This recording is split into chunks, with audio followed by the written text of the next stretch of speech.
Welcome to Backpacker Radio, presented by The Trek. I'm your co-host, Zach Badger Davis. Sitting to my right is... Hi, I'm Juliana Chauncey, a.k.a. Chaunce. Reminders of any kind before we get to the interview. We're doing a Patreon episode coming up here. I guess we just released the most recent one. Yes. Getting my timeline right. And how were you? Baked.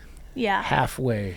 You were silly. You were a silly man. We haven't actually recorded it yet, but Imagine silliness that'll is be guaranteed, or your money back.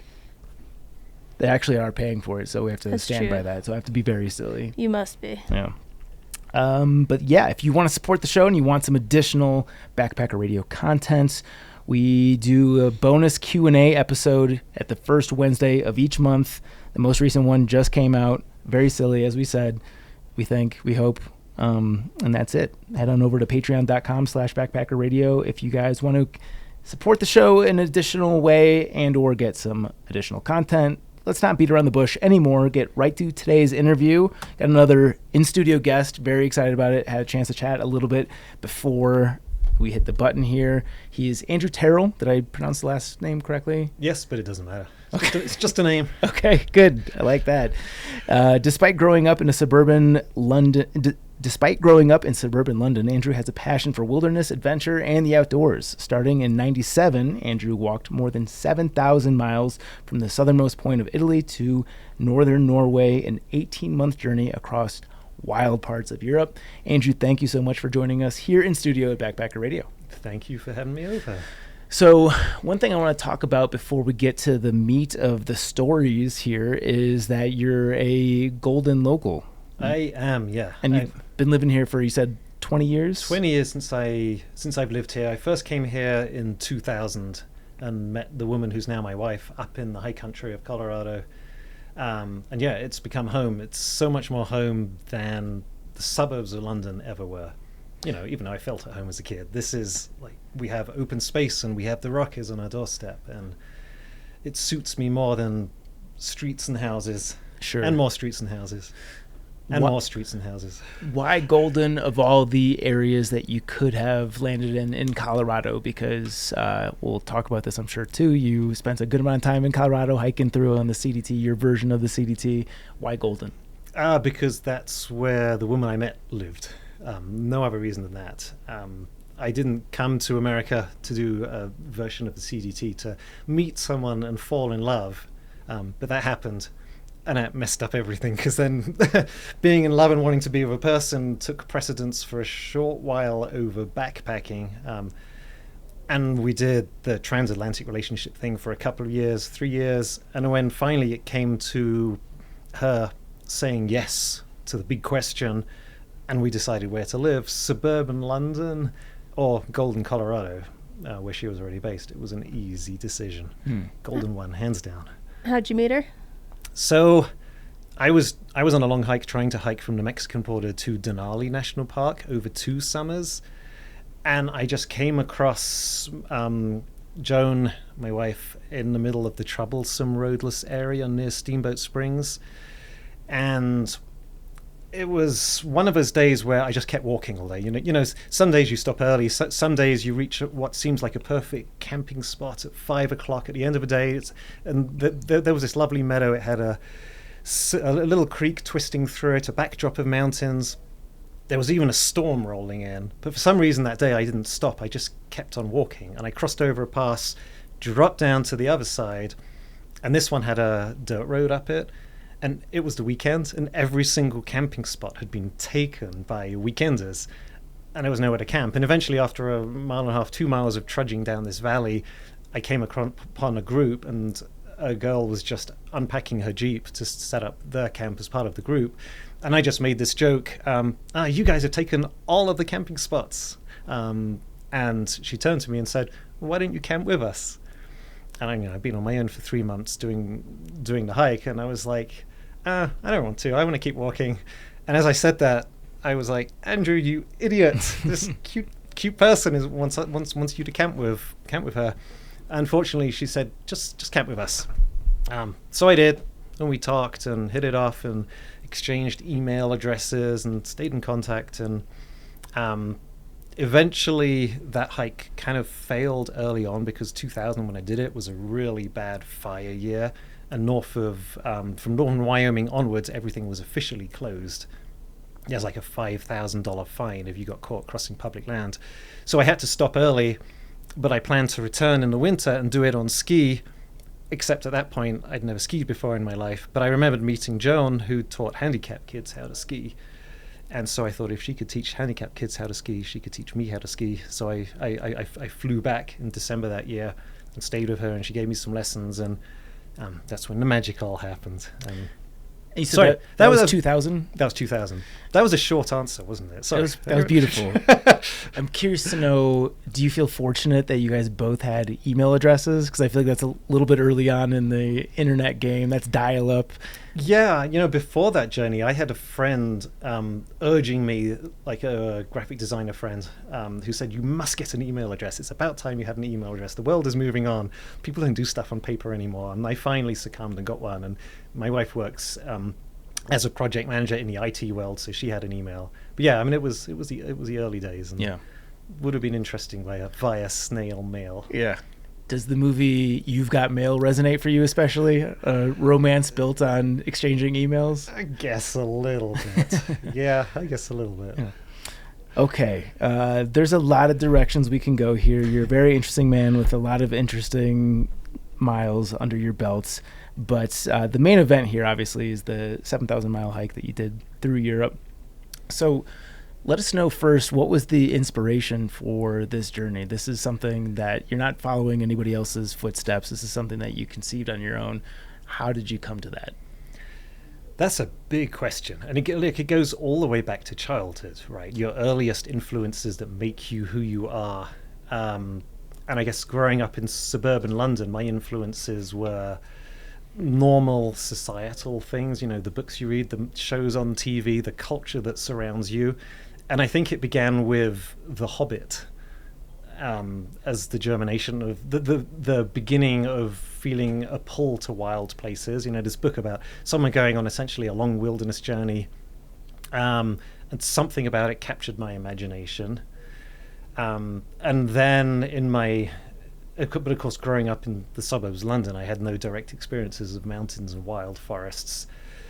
And in my teenage years, I began reading a series of books by a vet in Yorkshire, someone called James Herriot. I don't know if you've read the All Creatures Great and Small books. They're really good. It's about this young, newly qualified vet who goes to work in a hilly area of England. And again, it was so different from London. Just something about it caught my imagination. And as a teenager, you don't analyze what it is. You just think, I like this. So eventually, when it came to be time to go to college, I chose a college in England which was nearer hills, and started hiking. We call it walking in England. No one goes hiking. We go walking, even if it's 7,000 miles. It's still a walk. It's not a hike. So yeah, I'm going to stick with my English words.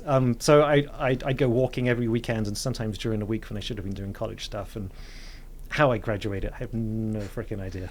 It's ridiculous. They made a mistake. They really did. And so I developed this passion for being out in nature on my own. Part of it was linked also to having a stammer growing up as a kid. I was socially dysfunctional in the extreme. I was so much happier on my own, and especially in the hills, because you don't even bump into anyone, so you don't have to talk to anyone. I mean, you occasionally say hi as you pass, and I could just about manage that. Yeah. Is a stammer the same thing as a stutter? A stutter, yeah. Okay. Stutter, stammer, Yeah. same thing. Yeah. So the hills made me feel safe and complete and challenged and excited and at home. And again, in ways back then, in my late teens and early 20s, I couldn't even articulate why. I figured it out through writing the books, but I couldn't do it back then. And so I wanted to spend as much time in the hills as I could, and weekends were soon not long enough. And then the annual vacation, a 2-week walk wherever, was no longer long enough. So eventually I plucked up the courage in 94 to give up work and go for a 6-month long walk, which was prompted by something in the first book that we may get to. What were you doing for work at the time? I was working as a graphic designer. I hated it because it wasn't what I wanted to be doing. I was trying to fit into what society expected me to do and be. You go to school, you go to college, you come out, you get a job, you work hard, you start saving for retirement, you essentially put what you want to do on hold, so you have this security for being finally comfortable when you're 65 or whatever. And I just knew instinctively that that was wrong for me. I mean, it might be right for some people. I know I can only talk about what works for me. And I just wanted to be in the mountains, living the life I felt deep down I was meant to be living. So yeah, I eventually quit work, which was a really hard decision, to break away to what I was conditioned to from birth. You know, every cultural influence tells you to approach life in a particular way. We're such products of the environment we're in and the culture we're in, and it's all accidental. Yeah. Were you getting any support for your decision to quit and go hike from No, family or friends? my father most of all thought I was absolutely crazy. I mean, he thought I was crazy when I went for weekend walks, because he is a very prudent person, doesn't take risks, is very pragmatic about life, and has done very well with his version of life, and all credit to him. But, you know, so, and there wasn't the social media. There were no websites to go and get stoked about being in the wilderness or going for long hikes. I read one backpacking book that really inspired me by a British backpacker and writer called Chris Townsend, who you may have heard of. He wrote, he's written like 30 books now. One of them is the Backpacker's Handbook, which is like 4 or 5 editions. And he wrote a book about his early backpacking journeys, which were walking from Land's End to John O'Groats across Britain, and also doing the PCT in 1984. So it was a different trail back then, right? And he had that was about a big snow year too. So he had an adventure doing that, and an early version of the CDT and other journeys. And I read this and thought, wow, this is possible? People do this? So eventually I quit work, did a 6-month walk in the Alps, absolutely loved, as you guys know, because you've done it too, being in the mountains for 6 months. Went back home, worked to save up for the next journey, which was a 3-month walk in the Pyrenees, which is a mountain range on the border of France and Spain. And then thought that, you know, even 6 months isn't long enough. I want to do something that becomes a way of life rather than just a walk that ends when the summer ends. So I came up with this idea for an 18-month walk. So when you were on the Pyrenees, in your book you talk about a scary experience you had that kind of triggered this epiphany. Can you tell us that story? So in '93, 30 years ago now, I was on a week-long walk, actually in the Swiss Alps. Just one of those, you know, escapes I had to have to the mountains, and it was in an area called the Bernese Oberland, and a route which is called the Alpine Pass route. It crosses several, I don't know, 7,000-8,000 foot high passes. And I went early in the year. I went in late May when everything was still snowbound, because I wanted a wilderness experience and not to share it with, you know, 10,000 European hikers. And the highest pass to cross was a pass called the Hautuli Pass, which was quite steep. On one side, there's a rope handrail and steps, almost like a ladder. And I wasn't totally aware of what I was getting myself into. When I climbed up to the pass on the easier side, it was such a slog. It went later in the day than I planned, because the previous night there was an epic thunderstorm that kept me, kept me awake all night. So I slept late, and by the time I hit the snow slopes, they were really soft and precarious, and I felt like the whole thing was going to avalanche with me with it. So I slept at the pass at a nearby alpine refuge, and aimed to descend the next morning when everything had frozen solid, which it did. It froze overnight. I had an ice axe with me and crampons. But looking down the pass on the far side, there was a series of, you know, bucket-sized steps from other people who had successfully crossed the pass prior to me. So I didn't put my crampons on. I thought they'd catch in the holes and stuff, and probably trip me. And I didn't want to trip, because looking down, it was like a 2,000-foot ski jump, very steep. You couldn't even see some of it, but leveled off after a little bit at the bottom, and then plunged into an even greater void. So I began down carefully, just using my ice axe. And just as I got to the start of the steep bit, I heard this clatter of falling stones up to my left. Naturally, when you hear falling stones, you look up quickly, you know, to see, is it going to affect me? And looking up, I did it too quickly. My pack was too big. As you know from the book, I wasn't good at ultralight back then. I don't think anyone was at that point. It's true, the gear was worse. Yeah. It was partly. I made some interesting choices too, but we may come to that, we may not. So I looked up quickly. The pack pulled me over backwards. I did a flip and landed on my front. I dug the ice axe into the slope. Just as I did it, I hit a bump and managed to let go of the ice axe. And then the slide began, and I saw the ice axe embedded in the snow. And then I was off on this ridiculous cartwheel down a mountain that was so weird in the way that time stopped. I was aware of so much while I was falling. I mean, it was happening so quickly, but it seemed like I'd been falling forever, and it was this mixture of seeing the sky and then the snow ahead and then rocks, and then it was quite an intense experience. A good shortcut, because I got past a steep and difficult bit really quickly. Eventually I landed on my front after endless bounces. Like, I was out of contact with the mountain for 30-foot, 40-foot increments at times. I didn't understand why I hadn't been knocked out or my arms and legs weren't broken, but I don't know, I was a little fortunate. Yeah, what were the injuries that you sustained, if any? So I ended up on my front, and I dug I like spread myself like a star. I dug my fingers into the ice. I kept my feet up so I wouldn't flip over again, and eventually the clawing fingers in the ice brought me. I love the cringe. I hated reading this part. It brought me to a stop, but it shredded the flesh off my fingers and plucked several fingernails clean off, and left me, eventually perched on the slope, a long way, 1,000 feet beneath where I'd just been 5 seconds earlier, or 5 years, depending on how you measure time. And I still had to get down. And I actually fractured some bones in one of my ankles, but I wasn't aware of that at the time. One of my eyes was half closed, and my clothes were a bit tattered and torn and bloody and stuff. But I was alive. And the euphoria from realizing how close of a call it was. I should have not made it. And when I made it, when I went down the mountain, I came to a high altitude restaurant. They drove me to hospital. And when I was lying in the hospital bed that night, like, the euphoria returned, and I realized how incredibly precious and fragile this life is that we have, that we so often take for granted. Just you're alive and you don't really think much about it, and you go about your normal day and you have your dreams and your regrets and stuff, but you don't think about how fleeting and fragile it is. And so I decided there and then that I wanted to live the life that I felt I was meant to live, and not do what society and my dad and my guidance counselors back at school had told me to do. They told me I should get a job and stay with the system, and I wanted to walk in the wild. So that's when I really decided to quit work and make backpacking the focus of my life. Yeah. I'm surprised that none of the takeaway is I thought the same thing. Yeah, I survived this insane moment. I should probably never do that again. But you had the opposite reaction. I'm putting myself in your shoes, and I would at least have a strong flavor of that.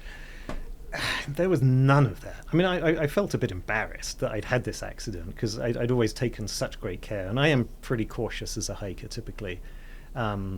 But I made real mistakes. Arguably I made a mistake going on my own, but that's just how I like to do it.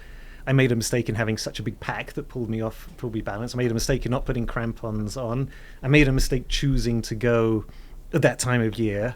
So it was all my choices that led to it. But I knew I could learn from that. And I guess even then, backpacking was a way of learning and growing, even though that wasn't something I consciously considered.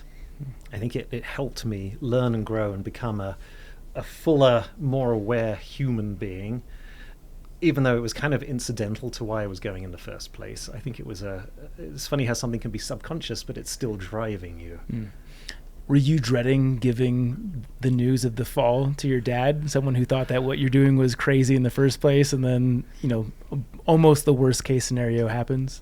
I think I was mildly embarrassed when I turned up. I didn't tell them until I turned up. I'd end up, my travel insurance ended up getting me a flight home slightly earlier than I would have gone home. So I just turned up on crutches with, bandaged fingers and stuff, and say, walk didn't quite go the way I planned. But here I am. It wasn't that bad. I never often I didn't tell my parents all of the details of the stuff I did. Like, even when I was on the 7,000-mile hike, when I wrote to them and phone them to reassure them, because I did that regularly, because I think it would be cruel for people to suffer if you don't need to. I never told them the stories about run-ins with the mafia or getting lost in the forests or all that kind of stuff. I just said, I'm having a great walk. So they didn't learn most of it until the book came out, which is kind of fun. Yeah. And by then they realize I at 53, I'm taking a little more care of myself these days. So going into this hike, it's a very long one, and it's 1997. There's not even map quests at this point. How are you planning for this in terms of knowing where to go and just the logistics of it all? It's a good question. So I bought a map of Europe, a relief map of Europe, so you can see where the mountain ranges go just because it's coloured. And so I wanted to do a walk that stuck to the high spine of Italy, the Apennine Mountains. And basically, looking at this overall map of Europe, I just imagined a rough route that went along it and picked towns that were stepping stones that I could send, small supply parcels to, and books and film and a few things I didn't imagine I'd be able to find out in the mountains. And essentially didn't plan it in detail. I just knew that when I was on the ground, I could make decisions, spur of a moment decisions about which way to go. And as long as I had a rough route to follow. And I knew from the previous walks, the 6-month walk in the Alps and the 3-month walk in the Pyrenees, roughly how much ground I could cover in a 2-week period. So I just kind of, I spent a lot of time staring at maps, and I managed to get hold of a few slightly more detailed maps, but maps of Italy especially, the start of a journey, were really hard to come by. I actually found a map sponsor, a shop in London, who promised me all hiking maps for the entire route, which was a huge saving. They were willing to donate them all. But even up until the eve of departure, they still hadn't found maps for the first 3 months of the journey. So I headed to the south of Italy, which is, it's different from the Rockies here or the Sierras. The mountains are only 6,000 feet high, and they're entirely covered by forests, and there are very few trails. And the forests are very dense, and with no maps, trying to make my way across this landscape was not the experience I really wanted. It was very slow, off-trail travel, and eventually I ended up having to follow roads a little more than I wanted. But I found maps for some of it, and I spent a lot of time fantasizing about exactly where I'd walk. And then when it comes to the walk itself, you end up following on a walk like this, because you're not on an official trail. You end up just making it up as you go a lot more, depending upon how you feel on the day or what looks interesting ahead. One of my favorite things to do on this journey was flipping a coin to choose the route, because sometimes when the map didn't show any details and I'd come to a branch in the options available, and there was nothing to call between either one, I'd pull out my lucky coin and flip it. And I loved doing a long hike based on chance, because chance never lets you down. It always works out. How often was that lucky coin unlucky? Never, because you always end up somewhere interesting, pretty much. I mean, no matter where you... to start with, the journey didn't go as planned, because I wanted to be on a nice trail, I wanted to be in high mountains, and in the end I was thrashing through this mountain jungle forest wilderness. The first mountain range in southern Italy is called the Aspromonte, which translates as the rough mountain. And I spent 2 days completely lost in it. And I was struggling because the journey wasn't matching what I wanted it to be. It was a mental thing. I was projecting myself to where I wasn't instead of focusing on where I was. But eventually, over the months of travel, I learned that no matter where I was, that was going to be a really cool place. And if you end up focusing on where you are and not on where you want, not on where you're not, everything's suddenly better. It's like life itself, right? If you focus on what you don't have rather than what you do, if you don't have that gratitude for where you are, life's difficult. But if you stop to look at the extraordinariness of where you actually are, then suddenly everything's better. So it didn't matter. Ultimately, later on in the journey, it didn't matter if I was lost, because lost wasn't lost. Lost was just somewhere.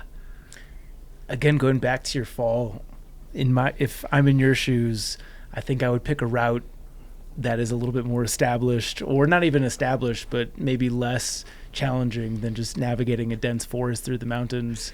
Do you think potentially your fall made you want to pursue risk more? Obviously, you mentioned that it made you want to live a more fulfilling life, but that doesn't necessarily imply risk. Did this make you more in pursuant of risk? I was definitely not in pursuit of risk. I was merely chasing a long walk, and I didn't know the forests were going to be that dense because there were no guidebooks to the mountains of southern Italy. There aren't that many now. Even now, not many people hike there, even though it's amazing. And there was there's really no information. I had my local library really because there was no internet to look at. I didn't have a computer back then anyway. But the internet was like a fledgling of what it was back in the early 90s. There were, I don't know, like 3,000 websites. So the information wasn't out there. And I just assumed, that assumed word. I assumed it would give me the same kind of walking that I had in the Alps and that I'd had in the Pyrenees. I thought, it's Europe. There's going to be trails and paths and villages and all this stuff. Like the assumptions people make about Europe doesn't offer adventure because it's been built upon and civilized for thousands of years. But there's so much that's wild, genuinely wild there. And so I discovered that for myself. So it definitely wasn't chasing risk. I'm really not a risk taker. You're talking about how wild it was in the beginning, and you weren't necessarily warned about wild animals in the beginning. You were warned about wild men. So for not wanting risk. Yeah, I didn't even really know about the mafia, who supposedly back then, maybe now for all I know, like control the Italian state of Calabria. But on the train ride to the start from Rome, this fellow passenger leaned over to me and because we've been talking about what he wanted to know, why I was carrying such a big rucksack, and he wanted to know why I had an ice axe on the back of it because I was going to the Mediterranean. He said, you should be going to the Alps, right? But anyway, when I told him what I was doing, he was concerned for me because of. I thought he was concerned because of the wild landscape and wild animals. But he said, no, there are wild men in there with guns, the mafia, they control everything. And so at that point on the train to the start, I just wanted to get off the train and get on another one and head back to London because I hadn't even really thought of that. I mean, there's a joy to travel, to not knowing what lies ahead. Ultimately, it creates the most interesting situations and you learn the most, which is one of the dangers about over-preparing for any trek. So I had a couple of situations in the forests of Calabria where they were definitely mafia encounters. Nothing bad happened because I think they know that they have to keep, tourist is part of the economy, even smelly hikers in the middle of nowhere. Like I was woken up one morning in a wilderness forest it was like 6:30 in the morning, and it was a perfectly peaceful May morning in the woods. But suddenly, from being fast asleep, I heard this blood-curdling scream, and then the rat-a-tat-tat of several gunshots. So, of course, instantly you're awake. I actually found myself sitting up. I didn't even remember sitting up in my tent. And I remember thinking, was that hunters? Why were people shooting? Why were people hunting at 6:30 in the morning? Why the blood-curdling scream right before the gunshots? If they're hunters, shouldn't I shout so that they know I'm here? But then something stopped me from, shouting out, because what if it wasn't hunters? What if it was something else? So eventually I just kept really quiet. I packed up the camp really quietly, moved through the forest. Unexpectedly, after 100 yards, came to this dirt road. At the end of it were several shiny black SUVs that were parked down the end of it. And up until that point, all I'd seen in Calabria was like really beat up vehicles covered in dust and dents and stuff. So they were so out of place. Fortunately, there was no one there. I didn't go to investigate, funnily enough. I just crept across the road and merged back into the forest and kept up walking. And I don't know what was going on. Who knows? Do you speak Italian? I learned some basic Italian to get by on. Mm-hmm. Actually, one of the regrets is that I didn't take it more seriously, because I spent 9 months walking the entire length of Italy, all the way up the Apennines and then through the Alps and then into Austria. I spent the first like 6 weeks with my little Italian phrase book and teach yourself Italian, and I got proficient to have really basic conversations. But then I just quit because I wasn't actually meeting that many people because I was mostly up in the mountains. I wish I pushed it further. Was the threat of the mafia persistent throughout Italy, or was it just the Rome section, southern Italy? It was only in Calabria, so the very first month of the journey. Beyond that, I think their influence was negligible, non-existent almost. Yeah. You mentioned previously your gear. Oh yeah, my little backpack. Yeah. My ultralight backpack of 65 to 80 pounds. Yeah, give us the full run through. So I can't list it item by item. I mean, everything was heavy back then. The tent I was using for the first part, which was back then like the lightest single person tent, is like 3.5 pounds. It was made by a pioneer of lightweight tents in Britain called Robert Saunders. It was a really nice tent. I actually still have a version of it, and I still use it. I still use it occasionally, but it was like 3.5 pounds for a lightweight single person tent. My backpack probably weighed 7 pounds because that's what big backpacks weighed back then. External frame.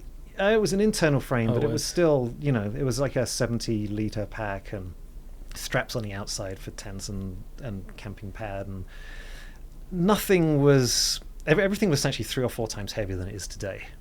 But also, I like to eat fresh food. I knew I was going to be out there for a year and a half, so I didn't want to live off dehydrated gruel. So I carried apples and carrots and big boxes of pasta and cookies and whatever. It was all heavy stuff just because I wanted to eat well. And I had a big hefty SLR camera. And I love to read. I mean, books is such a huge part of my life. So I'd always have at least 3 novels to read, and my Teach Yourself Italian book, and a phrase book. And sometimes I'd keep books because I'd want to reread them in a few months' time. It's just ridiculous. So there's one point in the Alps when I had 9 books in my backpack, which you and I now know this is just not how you do backpacking. Right. But I could carry it. I didn't really question why I was humping along such a foolish load. I just did it because I could, because that's what backpacking was. I mean, so much of our life we don't question what we do, we just do it. So that aspect was interesting, and partly I think because I've been thinking about it since writing the books, because it's a topic that does come up.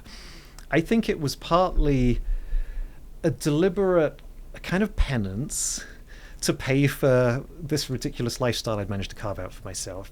But partly it made it harder in a good way. It's like the difference, if you're climbing a mountain, you could either go by the 2-mile walk up with your hands in your pocket, or you can do the ridge scramble, or you can do the 4th class route that takes you 20 miles and is really interesting. But it's harder. But when you get to the top, because it's harder to achieve, it means so much more. I feel like now subconsciously I was traveling heavily because I wanted to earn the rewards that I was certain lay somewhere down the trail, which did lie somewhere down the trail. The rewards by northern Norway were off the charts beyond anything I expected. And you haven't got to the second book yet, so I can't tell you. Well, you're going to have to tell us. So what happens when you leave Calabria? The mountain range continues. For people who don't know, the Apennine mountain range is mostly a limestone mountain range that stretches like in a straight line, 650, 700 miles from the toe of the Italian boot all the way up to the Val Padana, the Po Plain, which is the big valley between the mountains and where the Alps start, where Milan and Turin are. So it's this long limestone mountain range. For most of the southern part, it's very forested. Once you get north of Rome, the mountains rise above the trees, and you have these spectacular limestone ridges. And there are bears there. People don't know that in central Italy there are bears and wolves, so much wildlife. A lot of places where people don't go, so it really feels like the wilderness. So from Calabria, I just kept walking, dealing with the heat and the difficult travel, and feeling that I was growing as a person and learning as I went, still making numerous mistakes, no doubt. For the first part of the journey, I didn't really have many connections with the locals because I wanted to stand on my own 2 feet. I didn't want to ask for help. I wanted to feel like I earned the right to continue, which in some ways made it harder than it might have been. You mentioned, sorry to interrupt, but you mentioned that during that part of the journey you were still making a lot of mistakes. What are some of the mistakes that stand out? I think I should have asked people for help for water. It's a simple thing like water. Often it was really hard to find, and that made it more difficult. If I just knocked on a farmer's door, dropped down from the mountain, and said, "Excuse me, can I fill up my water bag?" And they would have said, "What are you doing?" And I would have said, "I'm trying to walk to Norway." Actually, I wouldn't have said that because I didn't want to tempt fate by saying that too early. I just would have, said, I'm on a long hike, the length of Italy. And they probably said, "Camp with us, have dinner," and all that kind of stuff. I mean, that was a huge mistake because people, as I discovered on the journey, are so friendly and hospitable. The media had told me the opposite, that the world was a dangerous, unfriendly place, but it's not. I mean, the mistake of carrying the heavy backpack that I was carrying. I know those kind of simple logistical things that I could have done better, but which I'm glad I didn't, because it made the journey what it was. I wouldn't change a thing about how it panned out. There is a note I had made that I just wrote down, seems to be getting lost a lot. But there is one part, don't look. But there is one part where you mentioned a story where you were going through a highway tunnel and then you start climbing over it. And that's when I wrote down, seems to be getting lost a lot. But what happened there? Oh, that was, again, the challenges of having the maps that I did find ultimately were really bad. They're not like detailed USGS topo maps or Trails Illustrated maps. Eventually, the mountain, like the scale was 1 to 200,000.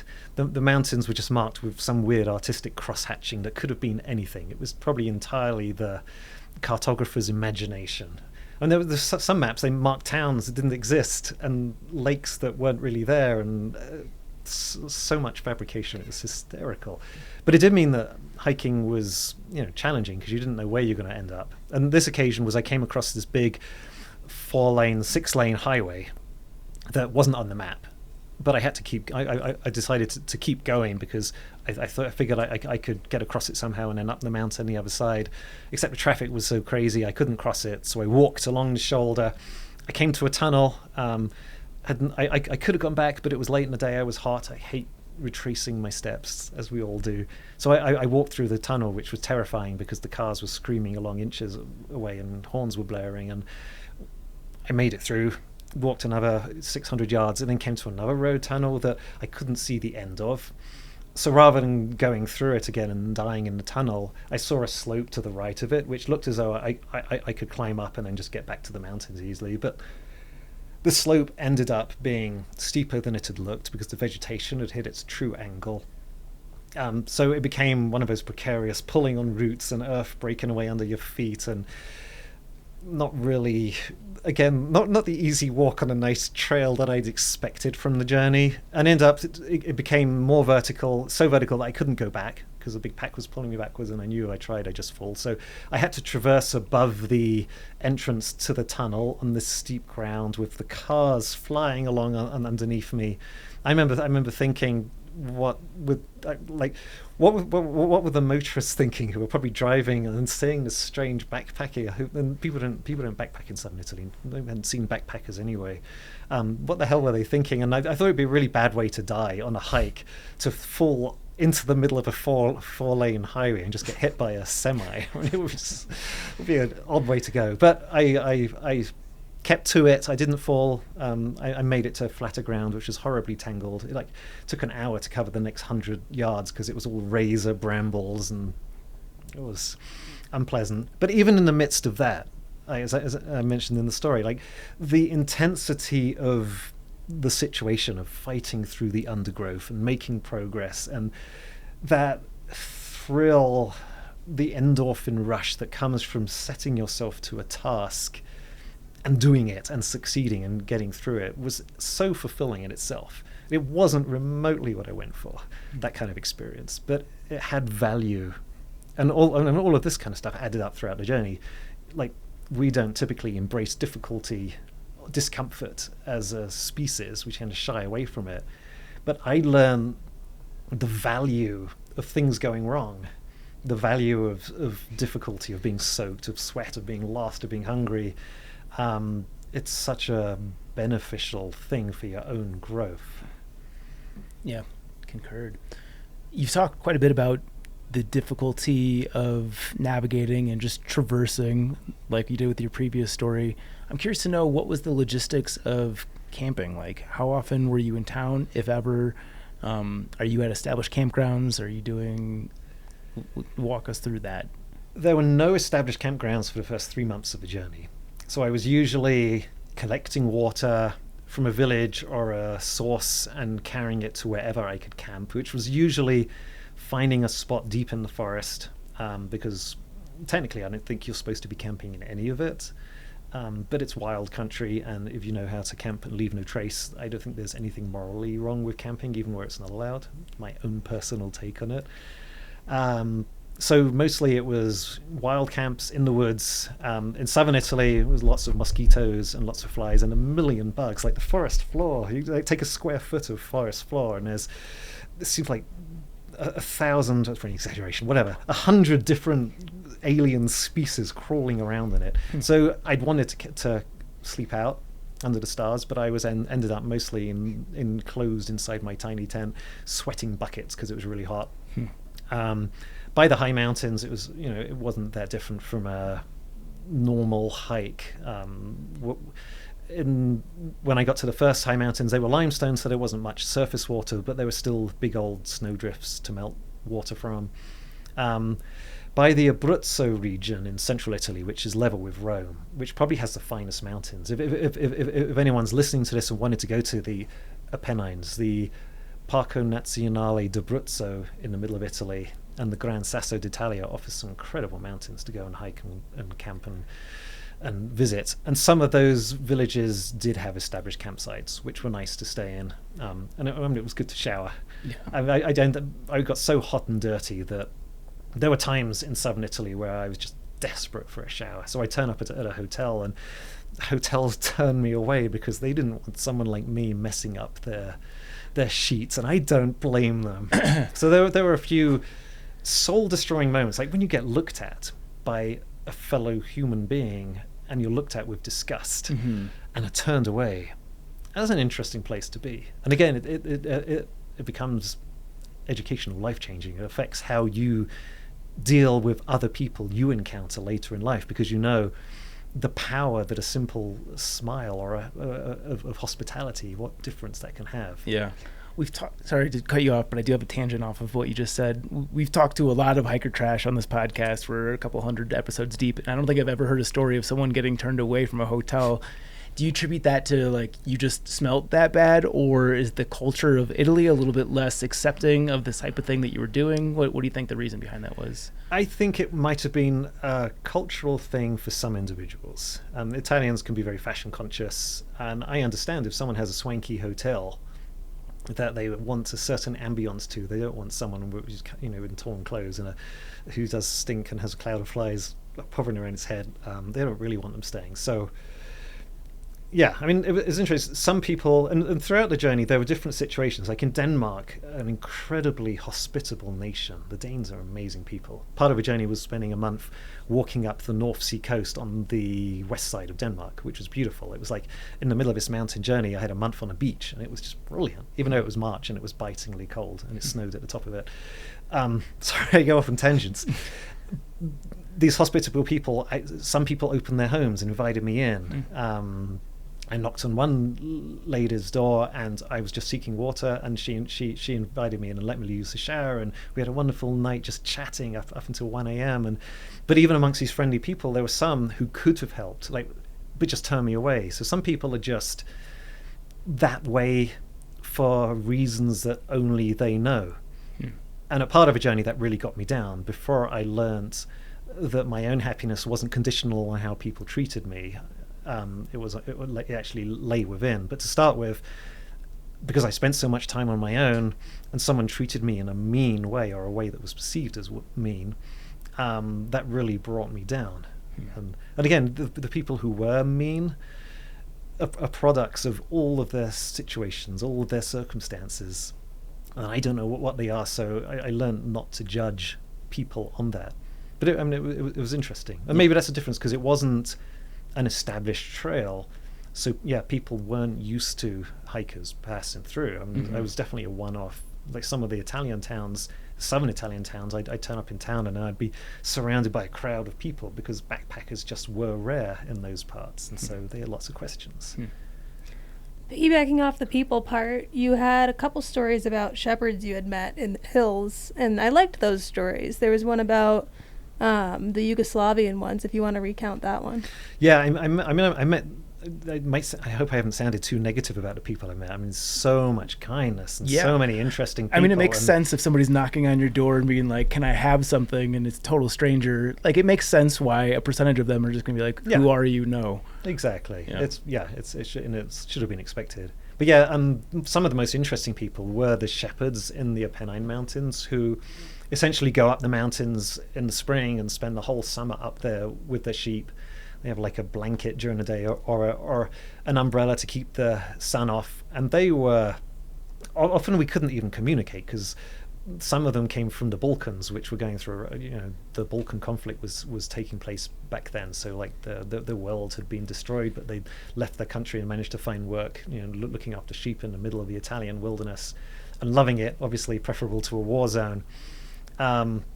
There was one particular night which was really special when it had been deluging that afternoon and I couldn't find anywhere flat to camp, and I came down the mountain and finally came across this shepherd's hut, and the main hut was locked, the door was solid. I rattled it to see, obviously, because the ground is soaked and it's torrents of rain. Underneath was this little stable like barn cow byre full of sheep shit and dirt and grubbiness, but it was better than pitching my tent on a steep slope and camping in the rain. So I settled in there. I had a bit of a fright that night because a bat decided to come in and start fluttering around my head, which wasn't conducive to a good night's sleep. So I ended up trying to chase the bat out of this room with a rolled up copy of a book to try and chase it out. I rationalize it away because some bats do carry rabies in those mountains, so it wasn't just childish fear. Yeah, I don't think you have to rationalize that away. But then, just as it was getting dark, just as the bat had finally gone, I was just settling down for a nice kip. I'd like built myself a bed out of some bricks and a door. A door had been lying in the corner, and put it up to keep the mice off overnight. And just I looked out the open doorway just as it was getting dark, and suddenly this head appeared, this big angry head with a bristling moustache, and I couldn't see any body, so initially it was terrifying for that reason.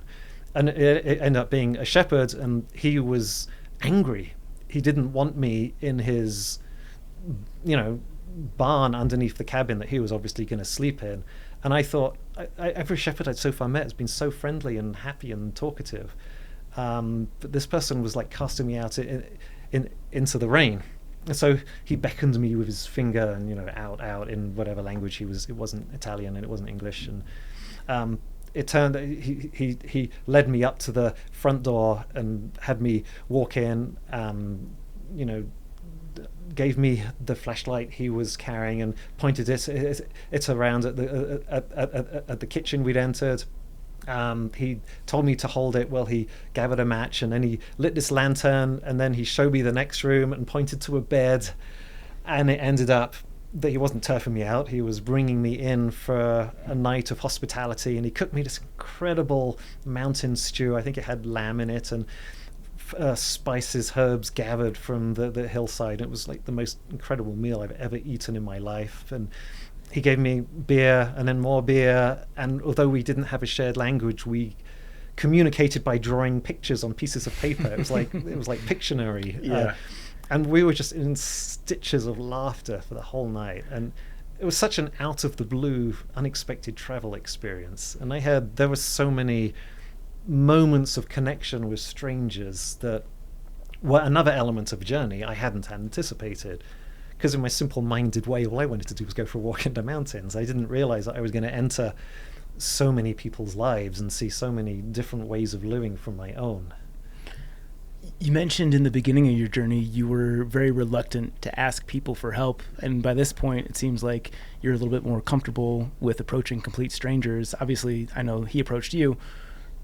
Was there a certain turning point, or was this a gradual thing that happened? It was all a gradual thing.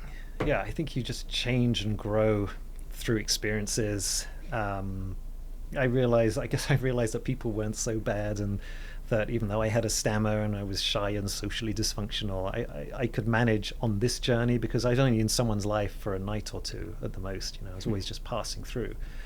And the uniqueness of the journey itself helped open doors and break the ice, and always meant there was something to talk about, because it gave me an in to ask questions about people's lives, because I could say, I'm from England, what do you do here about X? And they could say, what the hell are you doing walking to Norway? So, there was never a shortage of conversational pieces. I think I just came to see and treasure the richness that side of the journey had that I hadn't anticipated. You mentioned bats. Ooh, excuse me. You mentioned the bats, and there's also close by another instance with wild boar, which are apparently prevalent in the mountains. Yeah, there's a lot of wild boar in those mountains too, which really aren't a problem typically. But when you come across one, it's a massive 500-pound beast with bristling hair and great tusks. You tend not to want to go and give them a kiss. There was one I spotted, a sow with piglets, which is supposed to be the most ferocious when disturbed. So I remember backing away carefully when I saw it on the trail. But I didn't notice that the trail had a slight curve to it, so I kept on backing off the trail. My heel caught a fallen tree, and I was trying to keep really quiet, but I ended up tripping over this thing and falling backwards into the undergrowth and making a hell of a racket, which wasn't what I was aiming to achieve. But of course, the boar, as soon as it heard me, probably jumped 6 feet in the air. It did the cartoon eyes popping out and stalks thing, and then turned around and dashed off into the forest. Sounding like a runaway bulldozer. So yeah. And speaking of wildlife, you mentioned earlier that in the Italian mountains there are both bears and wolves. Did you have any bear or wolf encounters? I didn't see any wolves at all, which was I actually had one night when some canine in the middle of nowhere was howling into the night, which may have been a wolf. I had a lot more interesting encounters with wild dogs and farm dogs, which were kind of a bane of a hiker's existence until I learned how to deal with them, kind of. But yeah, there was one night when a wolf was howling, and I just remember getting so fed up by 2 a.m. I just shouted, "Shut up!" at the top of my voice in Italian. I think it was "Sta zitto" or something, whatever. Actually worked. The canine stopped, and no noise for the rest of the night. There was one night when something massive and lumbering in the Abruzzo came by my tent. I heard it approaching through the forest. I woke up at 11 o'clock at night or something, heard this massive creature turning over rocks and looking underneath them and moving closer, and eventually the moonlight cast its shadow onto my tent, and you're lying on the ground, so even a marmot probably looks big from that angle, but it was this huge lumbering shadow that happily didn't stop. It didn't show any interest in me whatsoever, even though I hadn't been doing any bear prevention techniques there, because bears really aren't that many. It's 50. It's such a small animal pool, and I didn't know about hanging food and not cooking in the tent and not sleeping in my clothes I've cooked in. But anyway, it showed no interest in the tent on me, and eventually passed back on in the night. And then 3 hours later, I heard it again coming in the opposite direction, back up from the valley, and it passed by the tent again, not quite as close. So that might have been a bear. It might not have been. Could have been a dream for all I know, a nightmare. But I didn't get to sleep that well that night. Sure. I'll say that. Sorry to sidetrack us, but I apologize that it's so cold in here. I saw you I put know. a blanket on, essentially. But yeah, it's basically, you mentioned hiking through the beaches of Norway in March. I feel like that's where we are right now.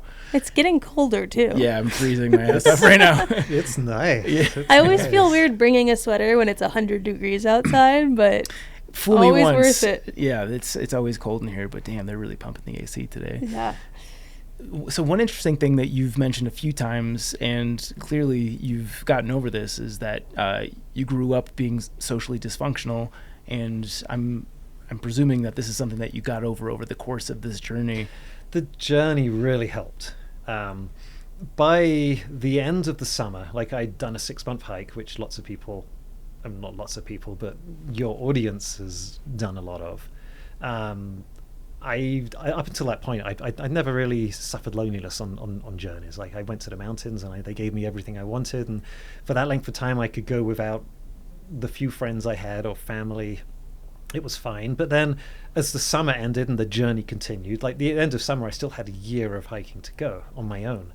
And it suddenly hit me that I'd be spending, all this time on my own still. And as summer turned into autumn, into fall, and then that became winter, and the temperatures plummeted and the snow started to build up, and I was still camping on my own and the nights were long and dark, like loneliness started to hit in a way it never had before. And it became like the worst danger I faced on the journey, the almost panic attack anxiety that sometimes came when loneliness struck. My parents actually came out at the end of the Apennine stage before I climbed into the Alps, and I had a week off from the journey, staying in a nice hotel with a swimming pool with my parents, with whom I get on really well. We had a great week. But then when I left them, I was back on my own again, and so the loneliness kind of hit there. I managed to get it under control in a couple of hours of walking. I was back doing what I wanted to be doing. It was worse in October, a month and a half later, when one of my brothers and a friend joined me for a week's walking in the Italian Dolomites, which is a spectacular mountain range. These sheer 3,000-foot walls of rock rising out of the forests. We had a week of just laughter, endless childish goofing around laughter. But then suddenly at the end of it, they left again, and like the bottom fell out of my world as I was suddenly plunged on my own with 7-8 months of winter ahead of me. And for most of the rest of the day and that night, I couldn't even imagine what I was going to do about it. It really was an anxiety attack, and you just don't know. Your brain kind of short circuits, and it was all because of loneliness, of realizing that I had committed myself to this thing. I didn't once think of quitting. I knew I was going to do the walk to the end. That was never in any doubt. But at that moment, I didn't think I was ever going to be able to enjoy it again. But fortunately, the mountains over the following few days won me back, because mountains do that. Nature heals in so many ways we don't even understand. It hit at its worst, though, on Christmas Day, which in my life I've been privileged and lucky and spoilt, had always been a wonderful family day where, grandparents and brothers and sisters and families and everyone comes together and it's just family time. And I'd chosen to spend my Christmas Day alone in a forest, and it was damp and misty. It wasn't even snowy on Christmas Day. It should have been a white Christmas. Growing up in London, I'd spent 26, 27 years longing for a white Christmas, and now I was in the mountains on this long walk, and it should have been a white Christmas, but it warmed up and it was miserable and rainy, and I was on my own, and I went down to the nearest town for a little bit of company. I went to a restaurant. I had a meal, a traditional Christmas dinner. Like, the Austrian Christmas dinner wasn't that different from the English one. I had a whiskey, which was just glorious. What is the traditional English Christmas dinner? It's just turkey, roast potatoes, roast vegetables, nice They do gravy. the 7 fishes, don't they? I don't know. And it probably varies in it, family to family too. It's not that different from Thanksgiving dinner here. Not that different. But as I was sat there, a lone person in this restaurant surrounded by groups of people having fun, like the loneliness was building and building and building. At the end of it, I went out to a phone box to call my family to let them know all was well. And of course, I managed to put on a brave voice on the phone. So I told them I'm having a great time. It's all good. I don't know how I got through the phone call without breaking down. But when I finally crashed the receiver down at the end of the call, I just fell against the glass, sobbing with loneliness. That I was by myself and I didn't have people in my life. And at that point, I just thought the journey's never going to be the same again. For the rest of the journey, the next 10 months I've got to go through, I'm just going to be misery. But the weirdest thing happened, that the next morning I woke up and it was still foggy and still drizzling and still grim. But I just felt like the loneliness had suddenly gone overnight. It had just vanished. It's like I'd gone through this thing. It had flushed my system. And I realized that I'd survived. I'm still here. And I'm still in the mountains, and I'm still in the forests. And I kind of realized, from being someone who was all about being alone and being self-sufficient, the whole process made me realize that actually I did need people in my life. And it's such a simple, obvious, basic realization for most people. But because of my upbringing, because of my stammer and wanting to keep to myself, it wasn't something I'd really thought about. But I realized I'm a member of a social species. We are what we are because we're a social species, because we work together and support one another. And I need people too. But just knowing that made me see that, you know what, I am going to have people in my life again one day. It doesn't matter when it is going to be. They are going to be there. And I no longer, it was just like this switch had been flicked. And I knew that it was all going to be okay. And I'd have people someday. And maybe I'd find a partner one day, maybe I wouldn't. One day I'd be back with my family. I knew my parents and my brothers. I knew people who did like me, so they were out there, so I wasn't alone. And yeah, the extreme loneliness became an incredible teacher. Do you think you were able to have that epiphany because you were so isolated? And I'm just thinking nowadays, if you're lonely, it's so easy to just open your phone and go onto Instagram, Facebook, whatever it might be, and you're just very superficially filling that void. But in your situation, you didn't have any outlet like that. Do you attribute the fact of your circumstance to being the reason why you were able to overcome that? Yeah, I attribute so much to what I learned that I ended up being able to carry through into later life, through the length and the intensity of the journey. And yeah, through not having an easy out and a phone to reach or text, people, which if I was to do a journey like this again, I would leave that technology at home because it dilutes, for me, it would dilute the experience so much. And like so many people write books about the PCT or the AT, and for good reason, because the experience is incredible and so intense. And so many of like your audience listening to this will know how much they learned on that 6-month journey.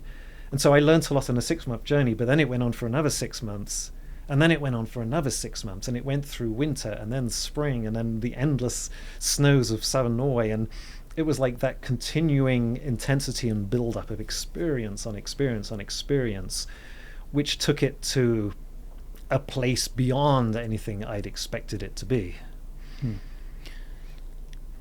You'd mentioned the Dolomites, to jump topics a bit. You'd mentioned the Dolomites and like the difference in those mountains. One of the photos you had in the book that I thought was really interesting were on the Italian-Austrian border. There were these World War I trenches that you hiked through. Yeah. What was up with that? So that particular part of the Alps was a front line during World War I, where the armies dug trenches in the mountains and they'd spend months, years hurling shells at each other, trying to gain a yard or two.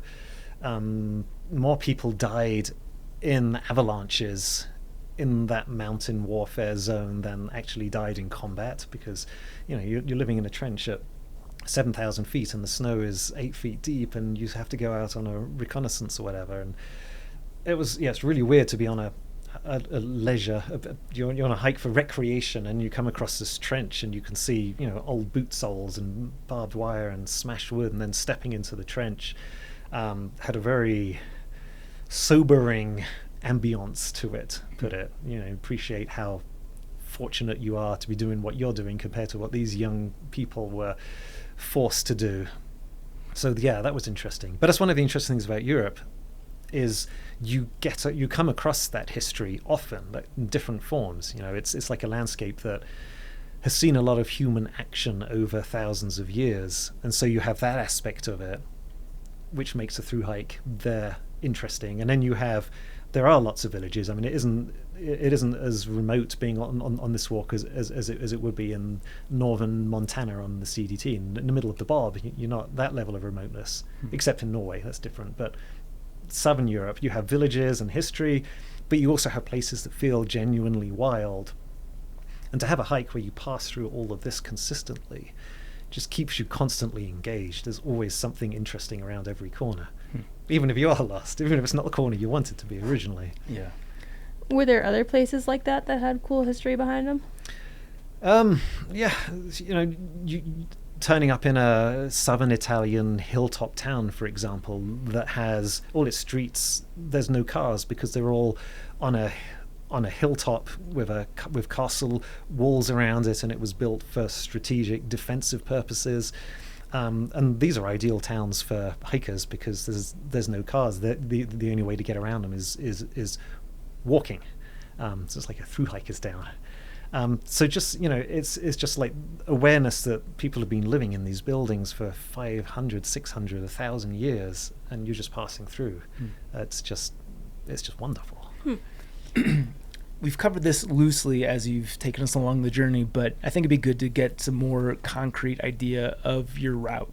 Obviously, you've mentioned a lot of time in Italy, but can you give us like a more precise overlay of the specific route that you did start to finish? So it started at the extreme southernmost point of mainland Italy. If you picture the map of Italy, it looks like a boot. Mm-hmm. So I'm right at the toe. And then I spent 4.5 months walking the length of the Apennines, which is this limestone mountain range that goes all the way up most of the Italian peninsula. And it's really a collection of ranges, and so you go from one to the other. When you get to the far north, it becomes a very distinct crest, and my route went right along the crest above timberline, and it was just fantastic. From the northern Apennines, when I got past the highest mountains, I dropped down to the flat Po plain just to make a straight beeline for the Alps, which I reached a place called Lago Garda, which is like halfway around the Alpine chain. I could have crossed the Alps in 2 weeks if I'd wanted to, but my journey wasn't about straight lines. I had this long, elaborate, curving meander that I wanted to follow through areas of the Alps that I hadn't been to before. So it really wasn't a logical through hiker's route. I came up with this theory that the shortest distance between any 2 points is equivalent to a wasted opportunity. That's my through hiker's equation. Before we pick up from Austria to Norway, how are you... this goes back to the snow and you not freaking out in the beginning, blowing my mind. But you're making this weaving path through the Alps, and it's like, to put context, you're now in the winter. It's not just like I'm gonna take this zigzag path. There's snow, and you're in the Alps with a lot of snow. How does that even? I just don't even know the question to ask. So the first, I was in the Alps for 3 months almost. The first 6 weeks, so the first half of it was an endless summer. It was glorious. It was warm and mild, and all the tourists gone home, so I had the Alps to myself. So it was like being in the Alps as it was 150, 200 years ago, I imagine, because I wasn't in the Alps that time ago. Then winter finally hit, and the temperature plummeted down to, I think the coldest night was around 0, which was 0 Fahrenheit, which was a bit of a shock. But the human body is incredibly adaptable. Like you might think you can't camp out in the cold for long, but you actually get used to it. And I changed gear, so I had even heavier gear for winter, because you need it. It didn't snow really that heavily until early December, so a foot of snow lay on some of the passes, 2 feet in drifts. But I bought some snowshoes in first Austrian town I got to, Meyerhofen. But they were really crappy. They weren't like, my heel wasn't free, and they had no crampons underneath, and they were small and heavy, and the straps kept coming undone. And my first pair of winter travel gear, I didn't know any better, and that's all that was on offer. So I remember trying to go up my first slope and then sliding back down again and falling over at the bottom. It was slightly comical. I'm glad, fortunately, no one was watching. I just did the best I could. I didn't go as high. I didn't go really high. I didn't climb any really high mountains. I tried to stay as high as I could. Sometimes the floundering through knee-deep snow got too much, so I'd drop down and follow a valley route for a while and then climb back up again. So it was really piecing it together and just making the best of it as I went route. But that's one of the joys about not having your own make it up route. You don't have to feel bad like you're failing somehow if you go off trail. There's so much more freedom in just letting fate and the weather take control and doing whatever you do. There were times when I looked at the map, because the maps in the Alps are so much better, so navigation is so much easier because they have good topo maps. Looking at a map and seeing a valley that had no trail up it, I think I'm going to go that way because it looks interesting. Because by that point I'd learned that I could travel off trail, and I knew, where my comfort level was and what I could deal with. So just kind of exploring and being open to circumstance and fate and seeing what lay ahead is such a joyful way to hike. Okay, back to Zach. So the rest of the route. Cross the Alps to Salzburg, which lies on the northern edge of the Alps, close to the German border. Then I beelined from Salzburg to a range of forested mountains, which aren't that high in the scheme of things. They're like 4,500 feet high, 5,000 feet high in the Bohemian forest, which is this curve of mountains that runs on the border of Germany, Austria, Germany, and the Czech Republic. So I followed those forested mountains, and I ended up being much wilder than I expected.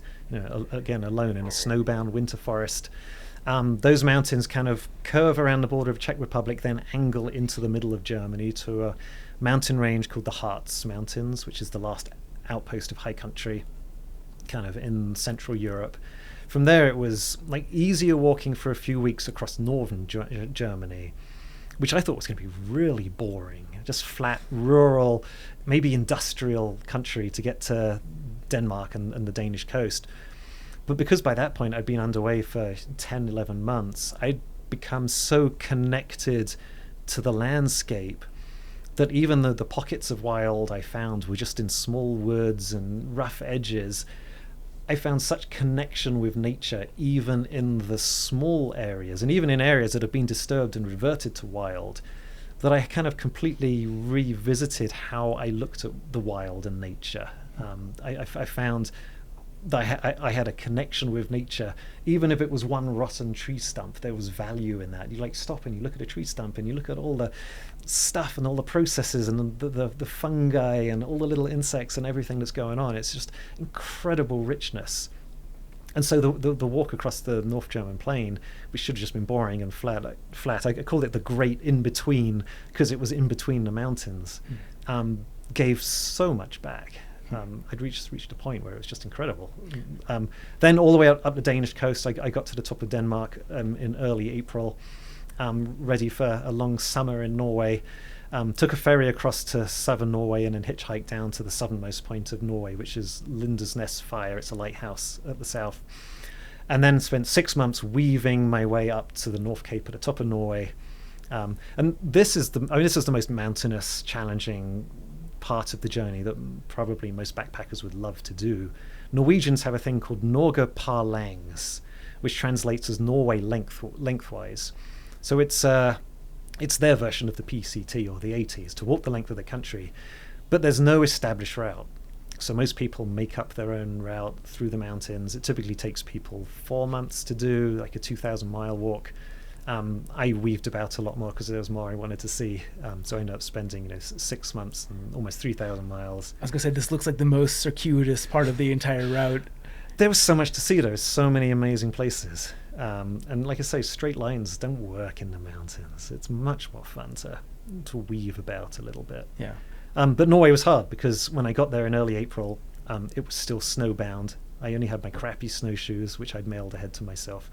I didn't carry them across the flat bits. And it was, physically grueling. And heading off into the Norwegian wilderness, the fjells and the plateau up there, which are on a vastly bigger scale than anything in southern Europe. You're the only person for 20 miles and it's all covered in 6 feet of snow and it's all soggy and spring runoff, and that was an adventure. Yeah. Is it difficult to plan the food resupply because you're taking these routes that are not common? You don't know how long it's going to take you to get from one place to the next. Are you just taking your best guess for how much food you're going to need, or are you asking the locals how long you think it'll take you to get to the next point? Best guess based on experience. I mean, I knew how many miles I averaged a day typically, which wasn't that. It's so varied because the terrain is so varied. It's probably only 13 to 14 miles a day on average, but then 0 days there were a few of those, and some days were, longest day was probably a 30-miler. The shortest day was 500 yards because I left camp and I got to another spot and it was so damn perfect I couldn't go on. I had to camp there too, so flexibility.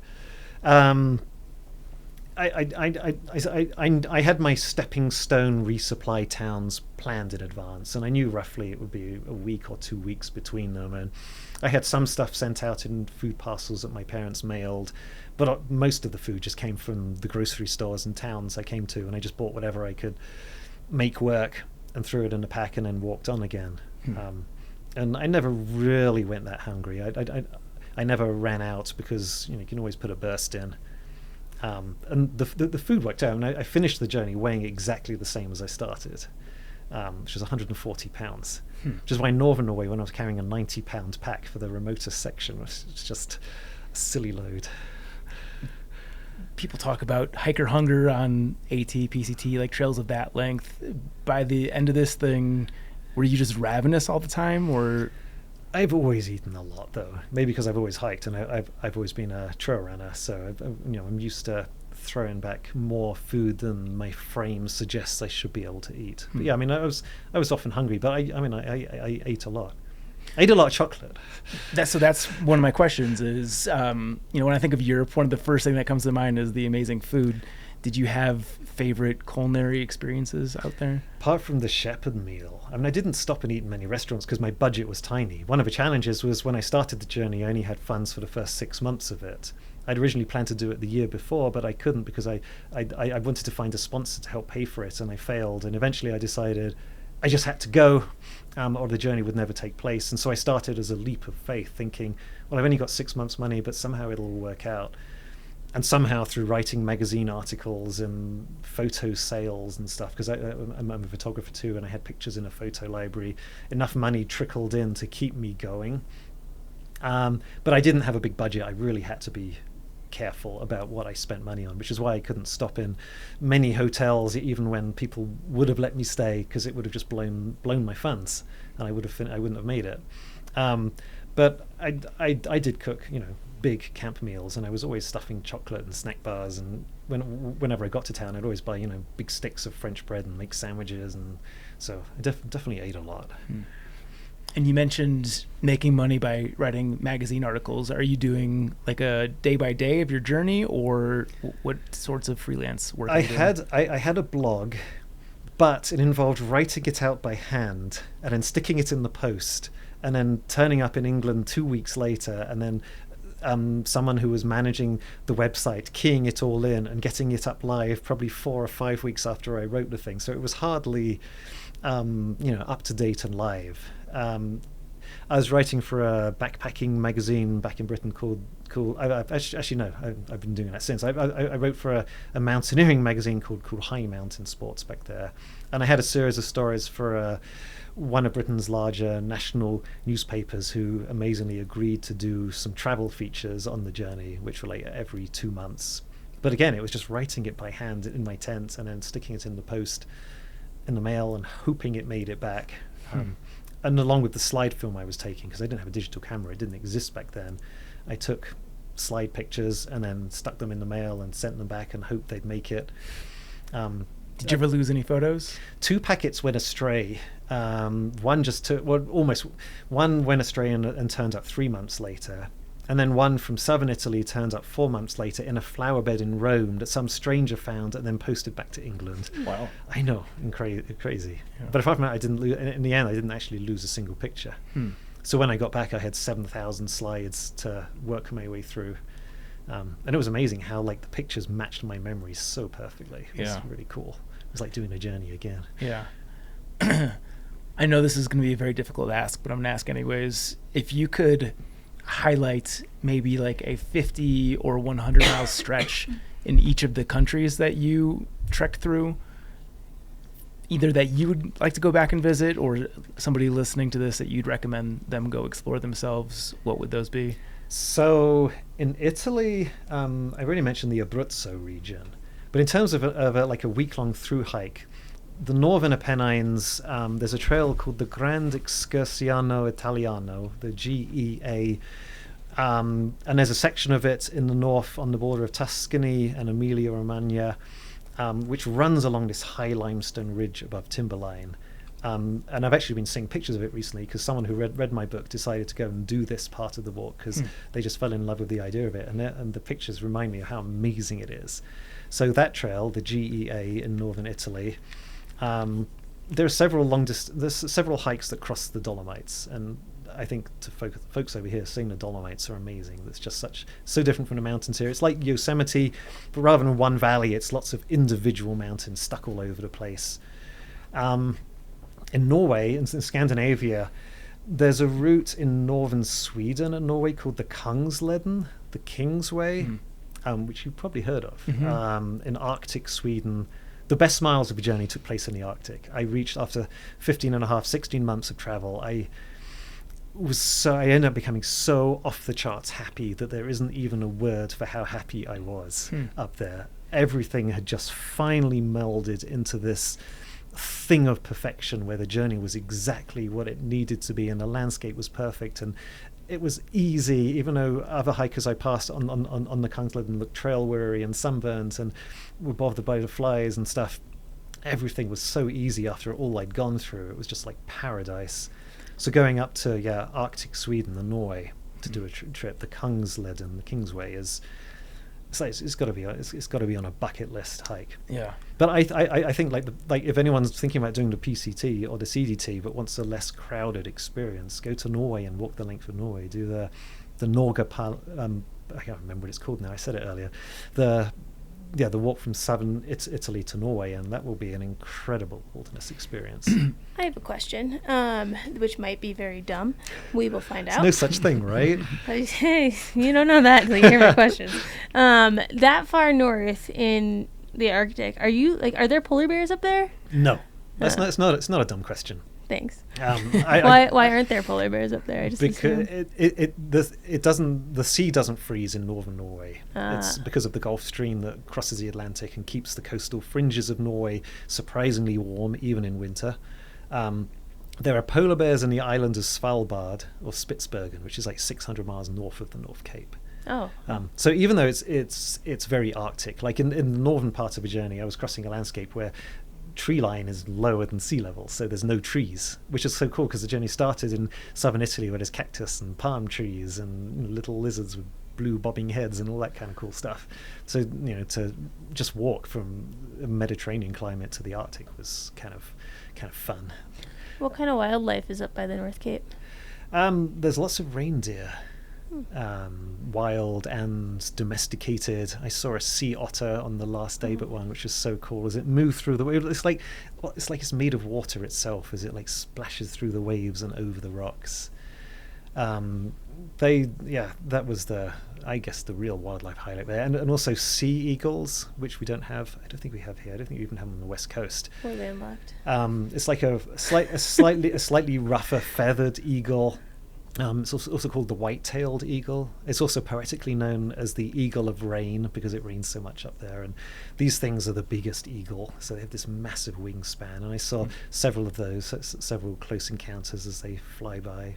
The kind of thing that you just look at it with your mouth gaping open and you realize, damn, I should have grabbed the camera. Yeah. But too late, you have the experience of seeing it. I have to imagine that being in Norway in early spring, is that timeline right? That you're dealing with short days. By April, you're now 4 months. I didn't get to the way until middle of April, so you're now like 3.5 months past the shortest day. So they're actually reasonably long by then. Okay. And of course, by the middle of summer, it's still bright enough to hike at 1:30 in the morning, and that's incredible. The days are so long. I didn't quite make it north of the Arctic Circle to see the midnight sun, but it was pretty close. Is it difficult to sleep when it's still light at 1:30? I had no trouble sleeping. Yeah, that makes sense. I slept well. Yeah. It's hard to summarize this journey even over the span of an hour interview. What's the question that we should ask that we haven't asked you yet? I don't know. I don't know. The philosophy of why, maybe. Like, why do this? What's the attraction to being out in nature, and especially to someone who grew up like divorced from nature for the first 16 years of his life? Could be one. Because like lots of people go on backpacking journeys and we all have different reasons, right? So many different personal reasons, but I think, and I could be completely wrong, there's a reason behind it that we all go, which is that nature made us what we are over countless millennia. It shaped us. It gave us our instincts, our capabilities, our emotional strengths and weaknesses. It essentially melded us into what we are. And then in the last 300 years especially, we've stepped away from nature, and most of us live inside rooms with air conditioning on. Too much air conditioning at times. Too much air conditioning. We drive around in cars and we sit there looking at our devices and stuff, and we're separated from the thing that made us. And whether we realize it or not, some of us feel that instinctive call back to the place that made us what we are. And when we get back into it, we think we're just enjoying the pretty view, or we're enjoying the exercise, or we're enjoying overcoming a challenge or whatever, but we're also gaining all these benefits, like the chemical compounds that forests put out into the atmosphere that we breathe in, that become a part of who we are, that creates beneficial health, benefits, whatever. Away from nature, we're not complete. When we step into nature, we become complete again. And I think all along, from my early reading books about the mountains, that fired something inside, and from first stepping onto my first mountain, I was connecting with that part of me that wasn't being met in civilization. And so I think that's why we go, because ultimately when you're out in the mountains traveling under your own steam, whether alone or with a group, or on a long hike or a short hike, you are more complete and more fully human than pretty much doing anything else. And it doesn't mean you have to go live in a cave. It just means you can find a balanced life, and you have all the wonderful comforts that we have and all the incredible things we've created. But we also have to have that balance of nature too. Another big question, which I'm assuming will be difficult to answer, but I imagine that you get this question a lot, and I imagine that people listening to this will be interested to know, if somebody wanted to maybe not follow your exact route, but do something similar to what you did, do you have any general pieces of advice for doing something like this? Not really. I would just say go do it, because you can't get fit for a long distance hike except by going for a long distance hike. You can't do a big journey except by going and doing a big journey. And you either want it enough that you overcome the difficulties and the discomforts, or you don't and you quit. And I think the reason I knew I'd never fail, and despite some of the discomforts, was the fact that I wanted to be out there more than anything else. So it wasn't particularly strength of character or determination or fitness or anything that made me able to get through some of the hardships. It was just the fact that I wanted to be there instead of back in the suburbs. So I think the advice is, if that's what you want to do, if you want to go have an adventure and spend time in nature, just go do it, make it happen, find a way to do it. Don't come up with excuses to not do it. Yeah. Well, I know you have a lot more backpacking experience, even in addition to this insane 7,000-mile hike, but in the interest of time, we'll just condense it to that. We'll look forward to the future books that I'm sure that'll come out. But for people who want to check it out, it's The Earth Beneath My Feet and On Sacred Ground. We just scratched the surface for what that 1.5-year-long journey entailed. Andrew, this has been a lot of fun, very fascinating. Please let people know where they can go to learn more about you, your website, and all that good stuff. Yeah, my books are on Amazon. The Earth Beneath My Feet and On Sacred Ground. I have a website, andrewterrill.com, that has a few blog posts on it. But I'm not very good at writing blog posts. I'd rather be out in the mountains walking or playing with my kids and family than writing blog posts. I have a Facebook page. I have an Instagram page, but I'm rubbish at updating it. So yeah. Awesome. Well, we'll obviously include all of that in the show notes. Andrew, what an epic journey. Thank you for sharing it with us and joining us here on Backpacker Radio. Thank you so much. I'm going to throw a swerve here. Question of the day. Ooh. What is your, quote unquote, I liked it before it was cool brag? Noah Kahan. It's like a music guy. He plays music. Noah Kahan? No, well, I guess his last name's Khan. Is how it's pronounced. It's spelled... I can't pronounce anything. Khan. Okay. But he has got good music, and I've gone to see him every year he's been in Denver, like, for the past couple years. And, like, tickets used to be, like, $20 at Bluebird or at the Ogden. Now he's playing Red Rocks. Ooh, and moved his on up in the world. last album blew up. So now tickets are cheapest, like, $180 if you're lucky, which sucks. Yeah. Um, But that's your hipster moment. but I knew him before he was cool. Yeah. So Mine is similar. Everyone, I'm assuming, knows who Bon Iver is. yes. I was fortunate to live with the guy who booked the concerts, or some of the concerts at the Wisconsin Union. He was part of whatever club was responsible for that. But like he always had his finger on the pulse. And I think the year that I graduated was the year that his first album came out. And my roommate's like, you have to come to this concert. This guy's going to blow up. He's going to be huge. So I watched Bon Iver in a room. It wasn't even like a concert venue. It was a room with like a really makeshift stage with like 12 other people, and fucking incredible. Wow. I lived when I first moved to Denver, and I like didn't know I was moving here yet. I just sublet something for 3 months. It was this guy renting out this bedroom in Cap Hill, and he was the Lumineers' first tour manager or saying band that. manager. Yeah. Yeah. But then they got too big for him. But Yeah. he was subletting the room because he had to go on tour again. Who's the other super popular Colorado guy who's like broken out in the last few years? He does like really soulful music. He used to be an alcoholic. He's sober now. Nathan Rateliff. Yeah, he just did Red Rocks. Yeah, I saw him I think at the Gothic or something of a similar size, which was still pretty big, but not like Red Rocks big, which is where he is now. Yeah. But I guess that's my other one. Neato. Trek Propaganda. Do another swerve here. Instead of featuring an article, I want to give a shout out to a giveaway that launches today. So bonus points for those who are listening timely to this episode. This is called the It's Still Summer giveaway. And we've got some amazing brands included in this. And as of this recording, they're still rolling in. So this is just a small list. But we've got Gossamer Gear, Feathered Friends, Sawyer, Point 6, Z-Packs, Durston Gear, Backcountry.com, Catabatic, Vargo, Jolly Gear, Far Out, Appalachian Gear Co., and they're still coming in, so there'll be plenty more. If you guys want some free goodies, definitely head to the show notes and click on the link to the It's Still Summer giveaway. Do you have a stupidest thing of the week? I mean, it depends on if we're considering Mara's disgust. I guess that would be gross or not gross. Yeah, let's go to gross or not gross. This is what we had to talk about in the group chat today, and why are condiments so difficult when you get older? This is one where I strongly disagree with Mara, because she was very adamant about this. She was not on the fence at all. See, but what I was saying in the chat was that when I was growing up, like, condiments were in the fridge for ages, and there was never like a thought in my mind about, does this go bad? Because it was just like, condiments don't go bad. Yeah. Never, like, and I know we had some old ones.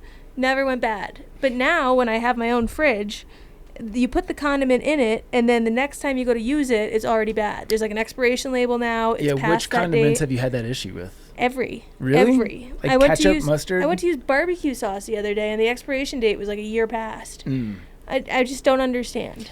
It's probably a circumstance of cooking for yourself, so you use these things like once every 4 years. Yeah, I don't know, because I just think that things have changed. Yeah. But I today went to use Yum Yum sauce. Not familiar. Top tier sauce. It's like the orange hibachi sauce when you do hibachi. Okay. Fantastic sauce. And I went to put it on leftover vegetable fried rice. And now I check the expiration labels on everything because I'm paranoid. And it said it didn't expire until August, but I had known it had been We're open in July for right now, for those who months. are curious. Yes. And it was sell by, not expires. Sell by. Yeah. But it's been open in the fridge for months, like obviously with a lid on it, but the, seal's been broken. And so I sent that to the group chat to ask if it was good to use. You said as long as it doesn't say within a week of refrigerating. It did not. It just said contains milk and eggs. Yeah. And then I used it, I ate it, and then Mara responded to the group chat in a panic, in a tizzy. How's your butt doing? So far, it's okay. Yeah. I'm hungry again. Okay. That's a good sign. Well, I stopped eating when she said that. I got paranoid, so I threw it out. Yeah. My belief is, unless it has like a eat within X days of opening, if you're before the expiration or certainly the sell by date, you're fine, because companies do not want to be in a situation where you're getting sick from eating their product. So they're usually very conservative with the expiration dates. Like, they encourage you to get rid of them before they're actually bad. But that's if they're not opened. Like, what if you've already opened it? I don't know if that's true. I think the exception they'll indicate use by a certain date. I know obviously things expire faster once they're open because oxygen gets in the equation. But something like mayo, which has a high enough fat content, I'm sure there's a bunch of preservatives in there. If it passes the smell test, I think you're fine. Okay. Well, I mean, I did it. Yeah. And here you are. And here I am. Yeah. This is a thing. I think I'm going to start mixing these in. Sure. Happy National Raspberries and Cream Day. Happy Cream Day, everyone. I love these national holidays. They're always so stupid. But wherever you're celebrating, I hope you're having a good time with your raspberries and cream. A very prosperous one to you. Yeah. This is great. I do want to do this. Let's do the Triple Crown first, and then we'll come back to this.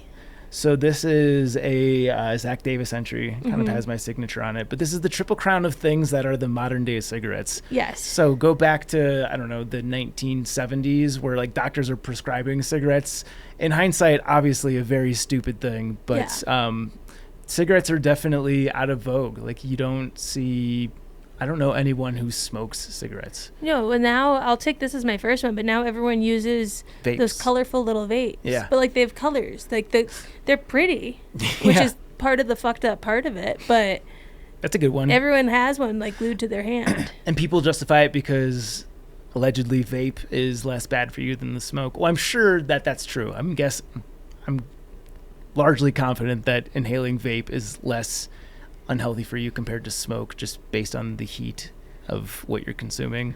Yeah, but people have these like glued to them, and all the other shit that goes into this. I couldn't agree more. They have to be bad for you. Yeah, I think they're just still new enough where it's like cigarettes are new, and you're like, hey, nothing happens. Ignorance is bliss. There's not enough time yet. Yeah. But I'm a victim of this because I do the Zins, and I'm sure that's bad for you. But what are the Zins? It's just nicotine, just pouches of nicotine and flavor. Huh. But you're not inhaling it into your lungs. I'm sure it's bad, but yeah.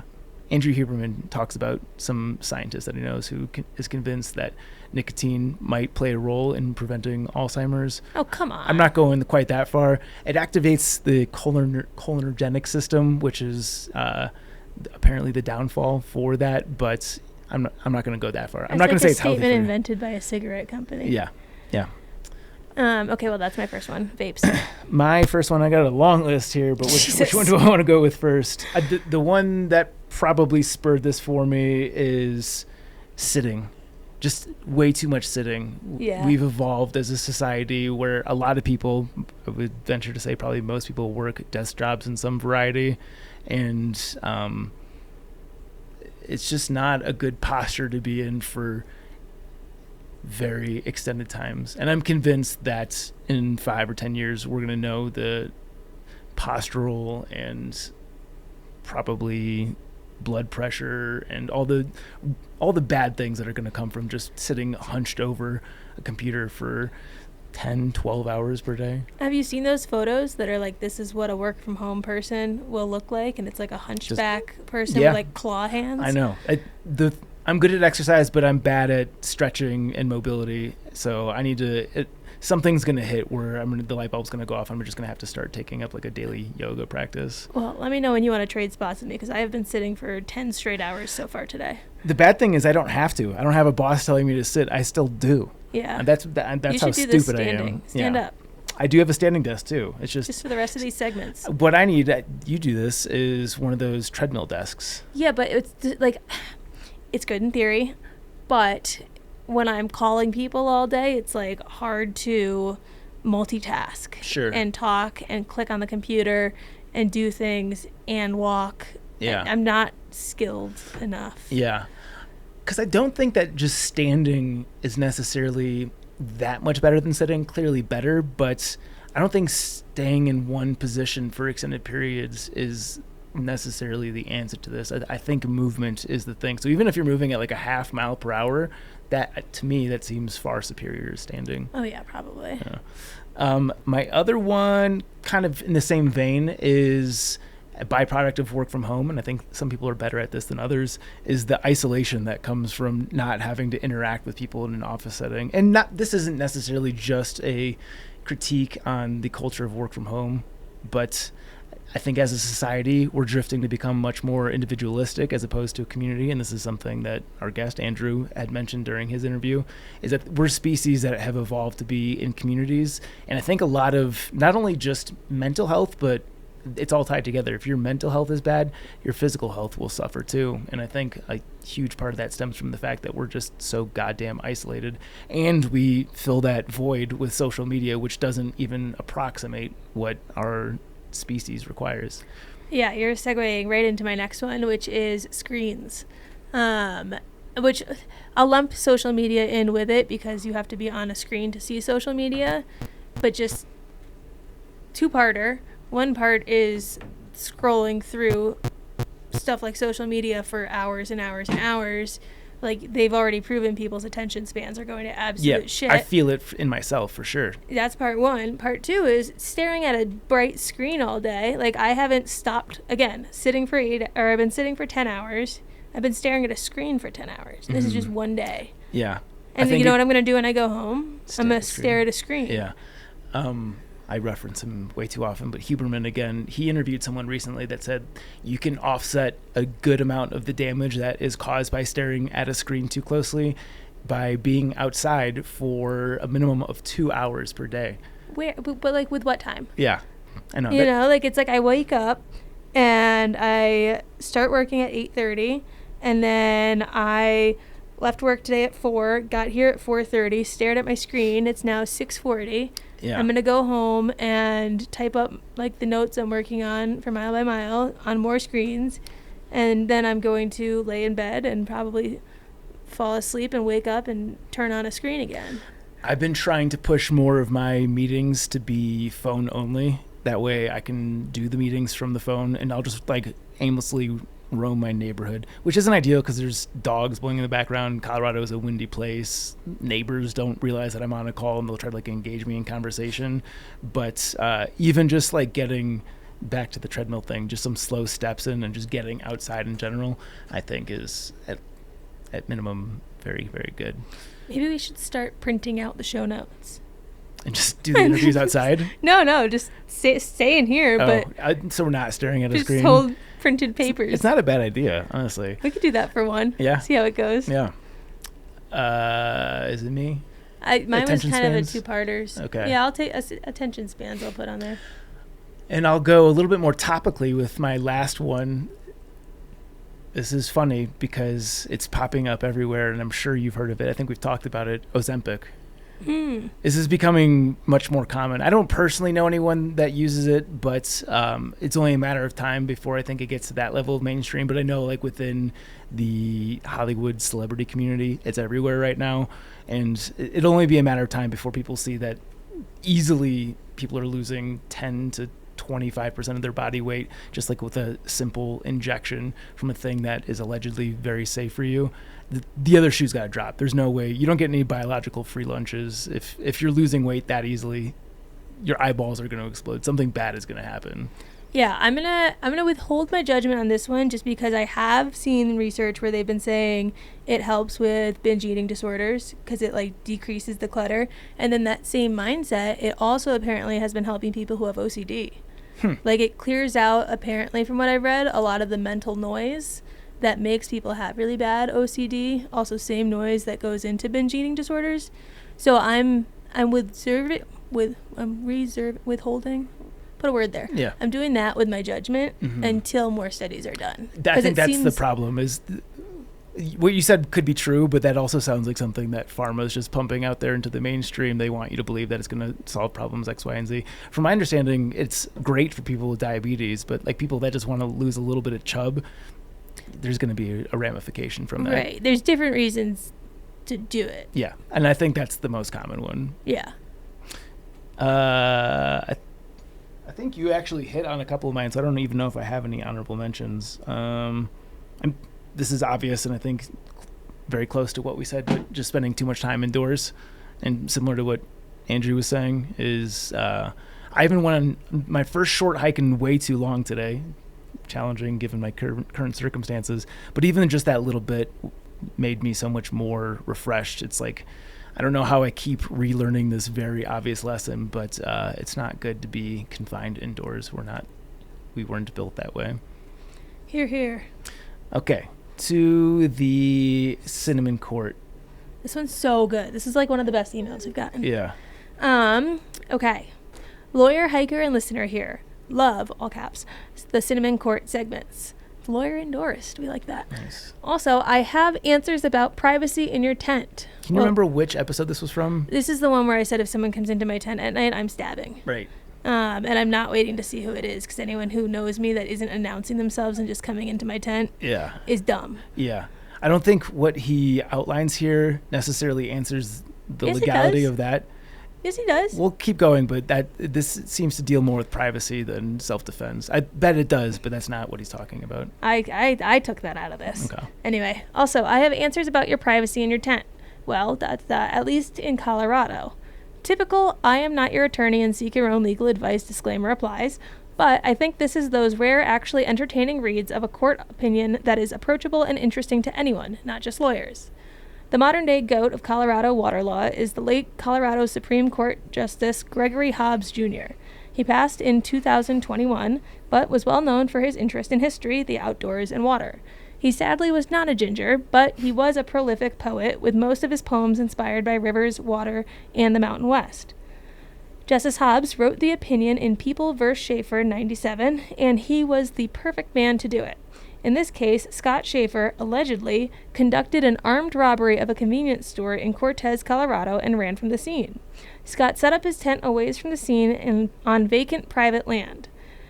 Police later found the tent while Scott was not there, and without a warrant, unzippered and searched the tent and his backpack inside. Scott was arrested months later in Montezuma County on unrelated issues, but evidence found in the tent led to his conviction for the armed robbery in Cortez. Ultimately, the case came down to Justice Hobbs' explanation of the history of tents as habitation in the United States. I'd encourage anyone to read the opinion, copy attached, but here are some fun quotes. Being out of doors is a basic part of Colorado. Climate makes the landscape visceral, where the skin, not the eyes, is the primary mode of perception. Because wind, hail, rain, or snow may strike without warning any day of the year, particularly in the mountains, the typical imprudent outdoor habitation in Colorado for overnight or extended stay is the tent. The thin walls of a tent, nonetheless, are notice of its occupant's claim to privacy unless consent to enter can be asked and given. One should be free to depart the campsite from the day's adventure without the fear of this expectation of privacy being violated. In his opinion, Hobbs quotes the journals of Lewis and Clark, references the Treaty of Guadalupe Hidalgo, Stephen Long's journal, namesake of Long's Peak, and even quotes the Boy Scout Field Book, among many, many other sources. Basically, you can consider your tent to be more or less the same as a private hotel room or your home. I practice mostly in water law myself, so I am no expert in self-defense or criminal law, but I do know the so-called make-my-day laws vary quite a bit from state to state. There is a form of one in Colorado, so you can use deadly force to defend yourself against someone entering your home, or in this case, your tent, but only as a last resort. Keep up the great work with the, I almost said with the iPod. Keep up the great work with the pod and bring back the Cinnamon Court. I'm headed to the Tahoe Rim Trail in the middle part of July this year, so I'll be on alert for any disputes that require the impartial judge of the Cinnamon Court. Thanks, Joe, a.k.a. Daddy Longlegs. And then he links to the case filing itself, and he didn't explicitly say this, but it was implied based on what he said. But basically, the court found that evidence found from the warrantless search of a tent was inadmissible, which is fascinating.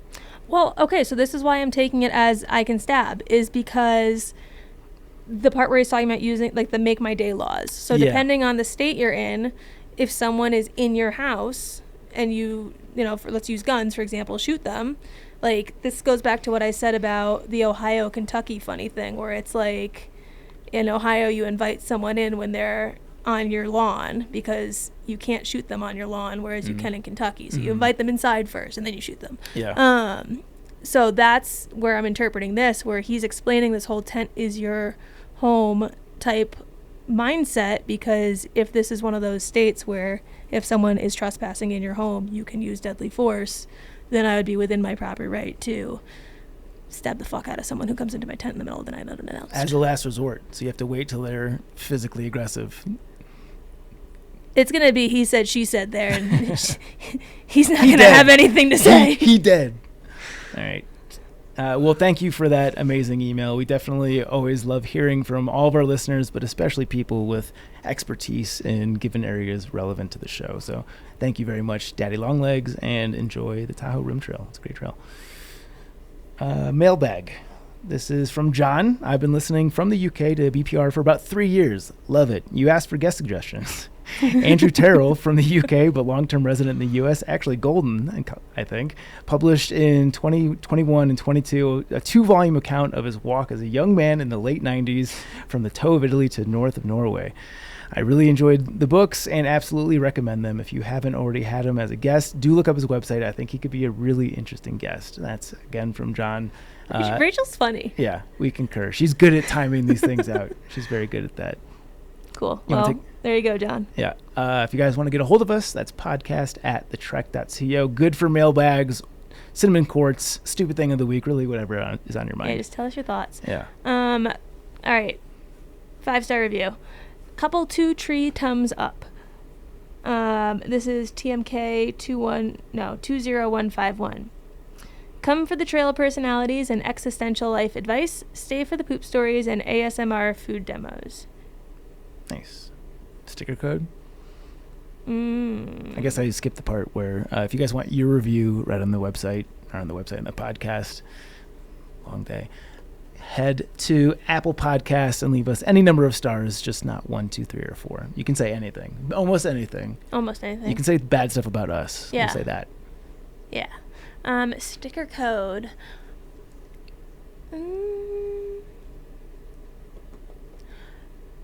Should we make them say somewhere in Europe they'd want to hike as like a fun theme? Yeah, your number one European bucket list trek. It doesn't have to be like a long distance hike. It could just be like, I want to go hike this one thing. Okay, I like that. Okay. Super big thank you to our Chuck Norris Award winners on Patreon. We've got some new names here, so listen up. Yes, we do. Alex and Misty with Navigators Crafting, Andrew, Austin McDaniel, Austin Ford, Brad and Blair from 13 Adventures, Brent Stenberg, Christopher Marshburn, Coach from Marion Outdoors, Dane, Ish, Derek Koch, Do Good Pantry, Eric Hoffman. Shout out to Coach from Marion Outdoors, Derek Koch and Eric Hoffman, as these are new names, as I'm guessing by the fact that they're bold. Greg McDaniel. May he bring honor to his name. Liz Seeger, Matt Sukup, Mike Poisel, Morgan Luke, I am your father. Patrick Ciencialo, Sawyer Products, Timothy, Han, Solo, and Tracy Trigger. You can follow us on Threads. We have a new one now. Yeah, well, you know what's funny is I sent a screenshot of Threads becoming a thing to the group chat and said Zach's wet dreams. Mm-hmm. And then when I went to like actually sign us up for Threads, we'd already posted a thread. Yeah. And I was like, oh, Mara's on top of it. No, it was you. You just couldn't wait to get your little hands on it. Yeah. No, I mean, I had heard the news of this coming for a long time. It's why there's so much beef between Elon Musk and Mark Zuckerberg. It's funny because by the time you hear this, we'll have a pretty good sense as to whether this is going to stick or not. I know that they got something insane, like 100 million signups within the first, I forget what the time span is, but it broke ChatGPT's record as the fastest platform to eclipse the 100 million user mark. Well, now they're also like sticking this little number on our Instagram pages without us asking, where it's like what number we signed, like a cloudy thing. Oh, I was number 247 million. Yeah. What were you? Yeah. I mean, it's clever. If you've got that network power in place already, you're going to utilize it. So I could see this going either way. It's very difficult for people to adopt a new platform without there being some sort of novel technology associated to this. And this really is just a Twitter knockoff. So I'll be curious to see if it sticks around, because I think the people that wanted to be on Twitter are already on Twitter, and I don't know if we need 2 of them. But I know people hate Elon Musk, and it's just a different community. The people that are on Instagram aren't necessarily on Twitter, so it'll be interesting. I just want to watch them fight. I want this cage match to happen. Yeah. I just think it would be fun. It's funny because I think that Elon Musk is petty enough to make it happen. And apparently Mark Zuckerberg is like a very talented MMA fighter. Like he won some tournament a couple months ago. I just think like even though I'm sure like whatever they would charge us to watch it like they do with like these big fights would be putting like more money in their pockets. That's money I'd be happy to give. I think we should start watching billionaires beat the shit out of each other. That could be fun. Also, there's always ways to stream these things. But yeah, anyways. So at Backpacker Radio on Threads, Instagram, and TikTok for the time being.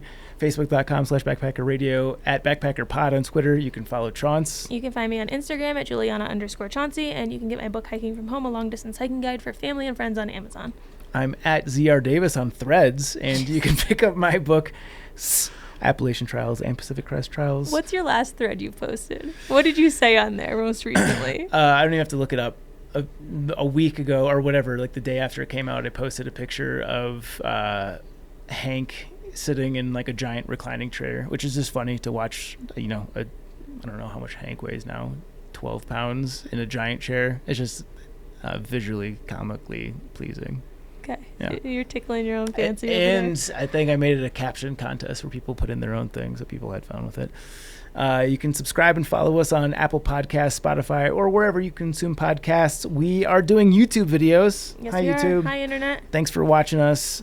That's it for today's show. Thank you so much for listening, and happy hiking. Bye.